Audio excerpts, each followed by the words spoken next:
नाज़रीन गिरामी अस्सलामु अलैकुम वरहमतुल्लाहि वबरकातुहू। आज की बात ख़ास बात में आप लोगों का इस्तक़बाल है। नाज़रीन गिरामी, मैं अंसार अज़ीज़ नदवी इस वक्त आप लोगों के सामने कुछ अहम तरीन ख़बरें, कुछ वायरल वीडियोस और कुछ तनक़ीदी तज़्ज़िये लेकर के हाज़िर हुआ। तफ़सीलात में जाने से पहले आप लोगों से जो दरख्वास्त होती है उस पर तवज्जो करने की अपील करूँगा। नाज़रीन गिरामी, सबसे पहले बात करते हैं कि भारत के वाइस प्रेसिडेंट कौन बनने वाले हैं, क्योंकि धनखड़ साहब के अचानक इस्तीफ़े के बाद अलग अलग तरह के नाम सामने आने लगे हैं। उसमें सबसे पहला जो नाम आ रहा है वह आरिफ मोहम्मद ख़ान का है, जो इससे पहले केरला के गवर्नर थे और केरला के गवर्नर रहते हुए इन्होंने क्या क्या गुल खिलाए वो आप जानते हैं। आज़ाद ख्याल रखने वाले और अपने आप को मुसलमान कहने वाले आरिफ मोहम्मद ख़ान, जो इस वक्त बिहार के गवर्नर हैं, ये कभी मंदिरों में जाकर के देवी देवताओं के सामने माथा टेकते हुए नज़र आते हैं, तो कभी शरीयत को लेकर के जो है वो पूरी तरह से मुसलमानों को ही निशाने पर लेने की कोशिश करते रहते हैं। बैकैफ अंदरूनी सतह पर ये किस तरह का अक़ीदा रखते हैं ये वो जाने और उनका खुदा। अब जो है एक सीनियर मुस्लिम पॉलिटिशियन के हैसियत से भारत में नाम के हिसाब से बहैसियत मुस्लिम पहचाने जाने वाले आरिफ मोहम्मद ख़ान साहब का नाम सामने आने के बाद एक बार फिर वो सुर्खियों में आ गए हैं। क्या वाकई में उनको जो है वो नायब सदारत का ओहदा दिया जाएगा? ये एक अहम तरीन जहाँ सवाल है, लेकिन बार बार जो है वो इस वक्त अलग अलग तरह की सुर्खियाँ बना चुके हैं और बिलखुसूस भारतीय जनता पार्टी को खुश करने के ऐसे भी बहुत सारे बयानात दे चुके हैं। तो ऐसे हालात में ये समझना भी बड़ा आसान है कि अगर उनको ये ओहदा दिया भी जाता है तो ज़रूर उनके बयानात और उनको फ़ायदा पहुंचाने वाले बयानात के बदले में ये मुमकिन हो सकता है। इस तरह के तबसरे हैं ये ख़बर सामने आने के बाद। नाज़रीन गिरामी, गुजरात की ATS ने दावा किया है कि अल-कायदा वो भारत में भी मुतहर्रिक है और उससे वाबस्ता 4 कारकुनान को गिरफ़्तार कर लिया गया है और उनके ख़िलाफ़ मुख्तलिफ़ किस्म के जो है दफ़ात लागू किए गए हैं, जिसमें दफ़ात 13, 18, 38, 39 और 113, 152, 196 और 61 वगैरह हैं, जो बहुत ही ख़तरनाक दफ़ात माने जा रहे हैं। जिन लोगों को गिरफ़्तार किया गया है ATS ने उनकी शनाख्त बताई है। मोहम्मद फ़ाइक, ये दिल्ली के फ़रश खाना मदार गली के ये रिहायशी है। मोहम्मद फ़रदीन, ये गुलमहर टेनामेंट्स फ़तेहाबाद अहमदाबाद गुजरात, वहाँ से इसका ताल्लुक़ है बताया जा रहा है। सैफुल्लाह कुरैशी, खाटकवाड़ा भोईवाड़ा के जो करीब है विनायका सिनेमास मदासा, जो नोएडा में पड़ता है, वहाँ से। और ज़ीशान अली, ये भी जो है नोएडा के छजरसी कॉलोनी सेक्टर 63 से ताल्लुक़ रखता है बताया जा रहा है। तो इन चारों की तस्वीरें इस वक्त सामने लाते हुए ATS ने दावा किया है कि जो मॉड्यूल अल-कायदा का भारत में चल रहा है इससे ये लोग मुबैना तौर पर वाबस्ता थे। ATS मज़ीद इस सिलसिले में तहक़ीक़ करने की बात कर रही है। नाज़रीन गिरामी, 2 दिन पहले की खबर आप लोगों के सामने रखूं ताकि समझ में आवे कि किस तरह के इल्ज़ामात लगाए जाते हैं। शुरुआत में फिर कई साल गुजर जाते हैं, वो साबित नहीं कर पाते, वो ATS हो या पुलिस, फिर जो है अदालत उनको बाइज़्ज़त बरी कर देती है। मुंबई के होने वाले धमाकों में 2 दिन पहले ही जिस तरह से रिहाई मिली हाई कोर्ट से, उसमें हाई कोर्ट ने जिस तरह का तबसरा किया वो सारी चीज़ें हम लोगों के सामने हैं। लेकिन ऐसे में ATS और पुलिस तो लगातार इस तरह की गिरफ्तारियां करती रहती हैं। बहरकैफ ये चूँकि जो है गवर्नमेंट से और हुकूमत से वाबस्ता उनकी अपनी तहक़ीक़ात होती हैं, इस सिलसिले में कोई ख़ास तबसरा करना भी मुनासिब नहीं है। नाज़रीन गिरामी, किस किस तरह के धोखे दिए जाते हैं, आप हैरान और शशदर रह जाएंगे कि धोखे खाने वाले भी किस तरह धोखा खाते हैं।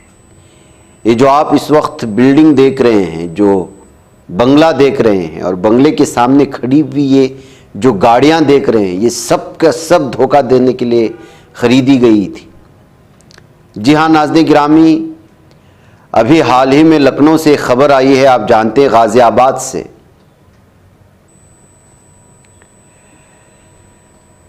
गाजियाबाद में यूपी स्पेशल टास्क फोर्स ने कार्रवाई करते हुए एक शख्स को गिरफ्तार किया है। वो कहता था कि वेस्टार्कटिका नामी एक मुल्क का सिफारतखाने का सिफारतकार है।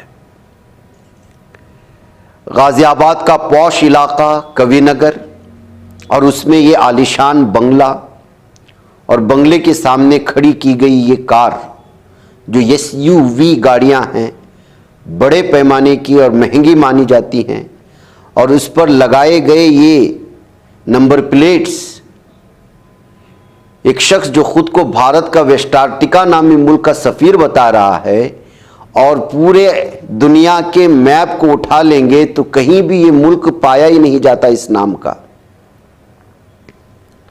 वेस्टार्कटिका नामी मुल्क ही नहीं है, उस मुल्क का खुद सफ़ीर बता करके गुज़िश्ता कई सालों से लोगों को बेवकूफ़ बना करके करोड़ रुपए कमा रहा है। इस वीडियो से उसकी धोखेबाजी की सारी तफसीलात आएंगे, आप देख लीजिएगा। सेवर्गा, लोडोनिया, पोलविया, आपने भी इस तरह के कोई मुल्क पहली दफा सुन रहे होंगे। इस शख्स का नाम हर्षवर्धन जैन है और उम्र है 56 साल। अब तक कई जिंदगियां जी और मुख्तलिफ किस्म के ममालिक का सफ़ीर बताता रहा, वो ममालिक हमारी दुनिया के मैप में नहीं पाए जाते, शायद उसकी अपनी कोई और दुनिया होगी। ये सब अपने खुद साख्ता माइक्रोनेशंस हैं जो दुनिया का कोई भी मुल्क कानूनी तौर पर तस्लीम ही नहीं करता। जैन ने खुद को वेस्टार्कटिका का बैरोन जाहिर किया, जो कि अंटार्कटिका के गैर आबाद इलाके पर अमरीकी नेवी के साबिक अफसर ने 2001 में खुद साख्ता रियासत के तौर पर कायम किया था। अगरचे इस मुल्क को ना तो अक़वाम मुत्तहिदा ने तस्लीम किया है और ना ही भारतीय हुकूमत ने, लेकिन जैन ने इस फैंटेसी को हकीकत बनाने की भरपूर कोशिश की। गाजियाबाद में इसने एक पुरतायुश बंगला किराए पर लिया। उसे वेस्टार्कटिका के कौंसलखाना नई दिल्ली के तौर पर चला रहा था। वेस्टार्कटिका के ऑफिशियल इंस्टाग्राम हैंडल पर हाल ही में उसकी इमारत की तस्वीर पोस्ट की गई, जिनमें से बैरोन HV जैन कहा गया और बताया गया कि वो 2017 से कौंसलखाना चला रहा है और चैरिटी इवेंट्स की मेज़बानी भी करता है। जैन की सिफारतकारी न सिर्फ धोखाधही पर मबनी थी बल्कि हैरानकुन हद तक मुअस्सिर भी। बंगले पर गैर मुल्की परचम लहरा रहे थे। गाड़ियां DC यानी डिप्लोमेटिक कवर की नंबर प्लेट से मुज़य्यन थी। दफ्तर में जाली लेटर हेड्स थे, जाली शनाख्ती कार्ड्स थे, मोहरशुदा दस्तावेजात थे। हत्ता कि वज़ीर-ए-आज़म नरेंद्र मोदी, साबिक सदर APJ अब्दुल कलाम और दीगर अहम शख्सियात के साथ अपडेट शुदा तस्वीर भी लगी थी, जिसको एडिट किया गया था। पुलिस के मुताबिक उन लोगों को बैनुल-अक़वामी रवाबित, कारोबारी मौक़े और सिफारती ओहदे देने के वादे करता और रकम बटोरता था। NDTV की एक रिपोर्ट के मुताबिक जैन के कई शेल कंपनियों से भी ताल्लुकात थे, जो मुमकिना तौर पर हवाला जैसे मालियाती लेन देन और गैर कानूनी मुलाजिमतों की पेशकश के लिए इस्तेमाल हो रही थी। जब छापामारी कार्रवाई हुई, उसकी धोखाधड़ी बाहर आई तो क्या क्या मिले उसके पास। 22 जुलाई को स्पेशल टास्क फोर्स ने जैन की सरगर्मियों पर कई हफ्तों की निगरानी के बाद छापा मारा। उसके पास 4 लग्जरी गाड़ियां, range rover, Toyota Fortuner, Skoda जाली सिफारती नंबर प्लेट्स के साथ 18 इजाफी नंबर प्लेट्स जिन पर DC या CD के सिफारती निशानात, 12 जाली सिफारती पासपोर्ट वेस्टार्कटिका और दीगर गैर मौजूद ममालिक के नाम पर, नकद रकम 44,70,000 रुपये और मुख्तलिफ गैर मुल्की करेंसियाँ उसकी अलग जो ये है, 34 जाली महरें, 2 प्रेस कार्ड्स, 2 पैन कार्ड्स, वज़ारत ख़ारिजा के नाम से जाली दावतनामे, दफ्तर में आलमी दौरों की फ्रेम शुदा तस्वीर और जाली एजाजी असनाद, महंगी महंगी घड़ियां। ये पहला मौका नहीं था जब जैन कानून की गिरफ्त में आया। 2011 में उसे गैरकानूनी सैटेलाइट फोन रखने के इल्जाम में भी गिरफ्तार किया गया था, जो कौमी सलामती के लिए बड़ा खतरा समझा जाता था। रिपोर्ट्स के मुताबिक जैन खुद को मुतनाज़ा गुरु चंद्रस्वामी का करीबी साथी भी कहता था और उसने आलमी असलहा फरोश अदनान खशोगी से ताल्लुकात का भी दावा किया था। इसका पर्दाफाश कैसे हुआ? किसी ने जैन की सरगर्मियों पर शक जाहिर करते हुए पुलिस को इत्तला दे दी। पस मंजर की जांच से पता चला कि जैन के पास कोई सिफारती मंजूरी नहीं है और वेस्ट अफ्रीका जैसा कोई मुल्क वज़ारत खारिजा की फहरिस्त में शामिल भी नहीं है। जैसे ही निगरानी से जाली नंबर प्लेट्स और मशकूक हरकत की तस्दीक हुई, छापे की मंजूरी दी गई।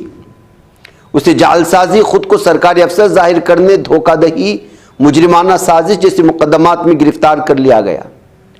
पुलिस को शिबा है कि इस नेटवर्क में मजीद अफराद भी शामिल हैं जिन्होंने जाली दस्तावेजात बनाने या माली देन में मदद फराहम की है। तो नाज़रीन में आप जाहिर सी बात है, एक आदमी इतना बड़ा काम कैसे कर सकता है? लाखों करोड़ों का घोटाला चल रहा है, धोखा दिया जा रहा है। छापे के बाद जैन के कौंसल खाने, गाड़ियों, जाली महरशुदा दस्तावेजात और तस्वीर की वीडियोस जैसी सोशल मीडिया पर शेयर की जाने लगी तो जाहिर सी बात है कि सोशल मीडिया में मजाक उड़ाया जाने लगा।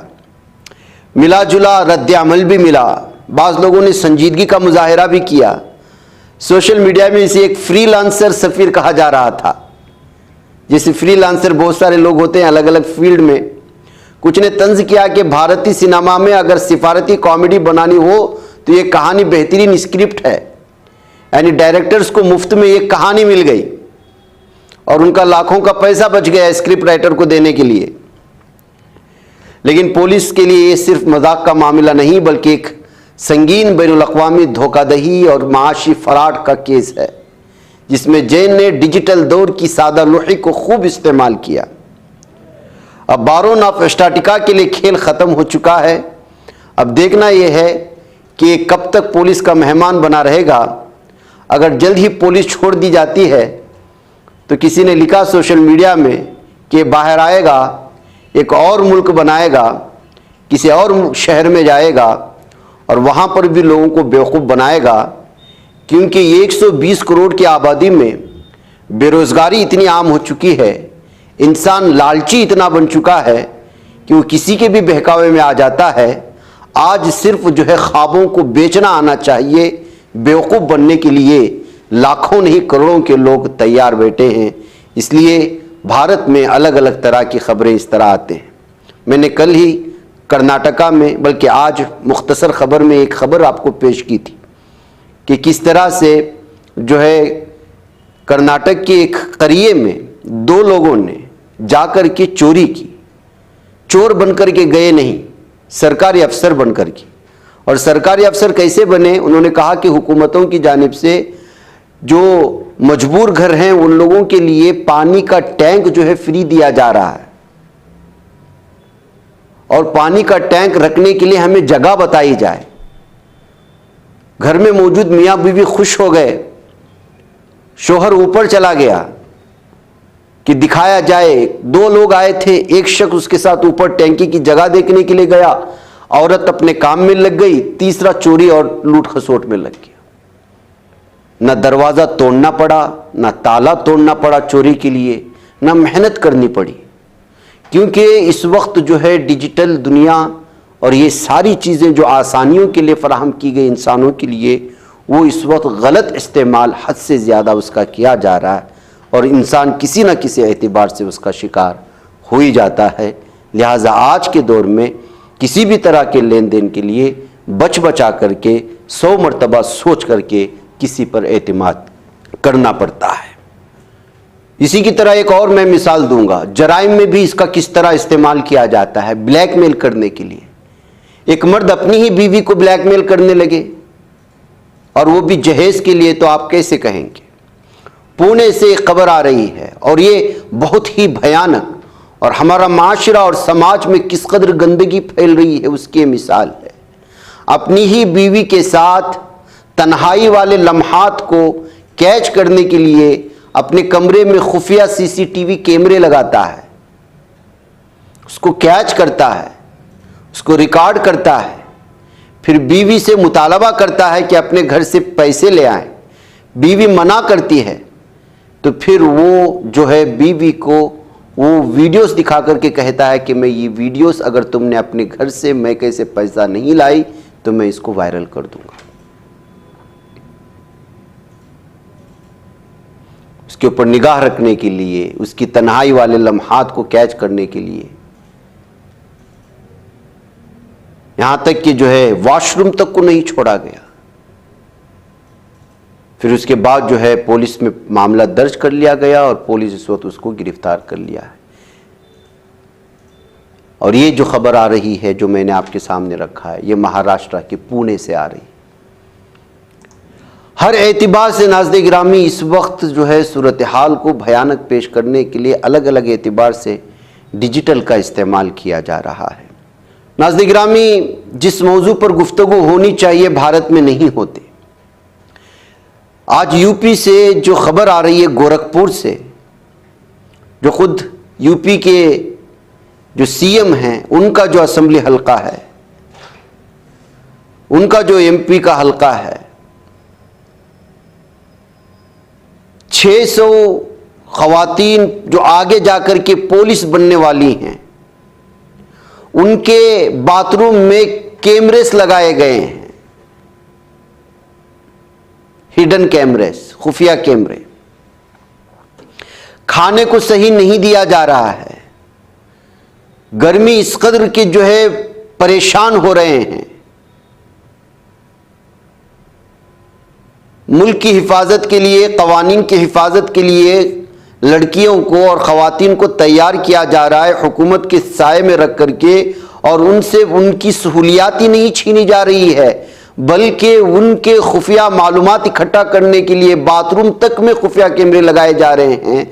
तो आप अंदाज़ा लगा सकते हैं कि ये किस कदर ख़तरनाक जराइम थे। अभी तक किसी मीडिया ने इस पर एक लम्हा भी बोलने को तैयार नहीं है। 600 ट्रेनी पुलिस एम्प्लॉयज गुस्से से आज कैमरे के सामने रो पड़ी, कोई सर जो है पकड़ करके बैठ गई। पुलिस बनने के लिए ट्रेनिंग के लिए आए हैं तो उनके साथ हुकूमत का या इंतज़ामिया का ये रवैया है। शिकायत करती हैं पीने का पानी तक सही तौर पर उनको नहीं दिया जा रहा है, ट्रेनिंग फैसिलिटी पूरी तरह से नहीं दी जा रही है। दैनिक भास्कर ने इसको रिपोर्ट किया, उनकी सारी तफसीलात पेश की हैं। वो उस वीडियोस में बोलते हुए नजर आ रहे हैं कि किस तरह से उन पर शक किया जाता है और बाथरूम को बार बार जो है चेक किया जाता है।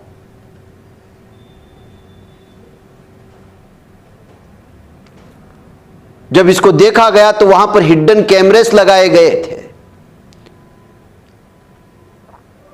एडीजी अखिल कुमार ने इस वक्त जो इस मामले को लेकर के तहकीकात करने की कोशिश की है, लेकिन नाज़िर गिरामी 600 लड़कियों की ट्रेनिंग कैंप में अगर इस तरह की नाइंसाफियां चल रही है तो हुकूमत क्या कर रही थी अब तक? यह असल सवाल है जिसको लेकर के उठाया जाना चाहिए था, इस पर बोला जाना चाहिए था, इन पर होने वाली ज्यादतियों पर तबसरे करने चाहिए। कोई मामूली ट्रेनिंग्स नहीं थे। आइंदा जाकर के पुलिस बनने वाली हैं, फीस देकर के आई हैं, पढ़ाई करने के लिए आई हैं, ट्रेनिंग लेने के लिए आई हैं, उनके ऊपर इतना दबाव और उनको इस कदर हरासा कि पीने के पानी तक के लिए जो है मुश्किलें पैदा कर दे, तो फिर और उस पर हम कुछ बोले भी ना, क्योंकि वहां बीजेपी की हुकूमत है, तो आप अंदाजा लगा सकते हैं कि सहाफत किस कदर मरा हुआ है इस वक्त।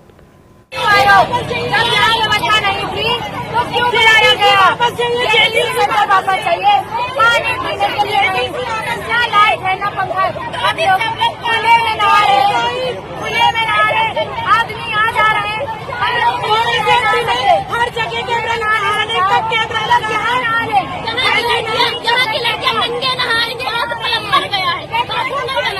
लड़कियां नहीं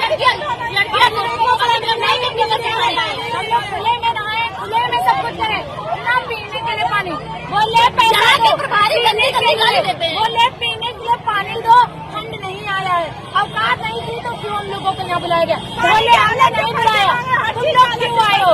हम लोग अपने मन से आए हैं, इस दिन के लिए बुलाए हम लोग। 600 लोगों को बुलाया, क्यों बुलाया? जब इतनी क्षमता नहीं थी तुम्हारे तो क्यों बुलाया? यहाँ पर गोरखपुर जल्दी से वापस जाना है, ये योगी जी को वापस जाना है, मोदी जी के डिस्ट्रिक्ट में।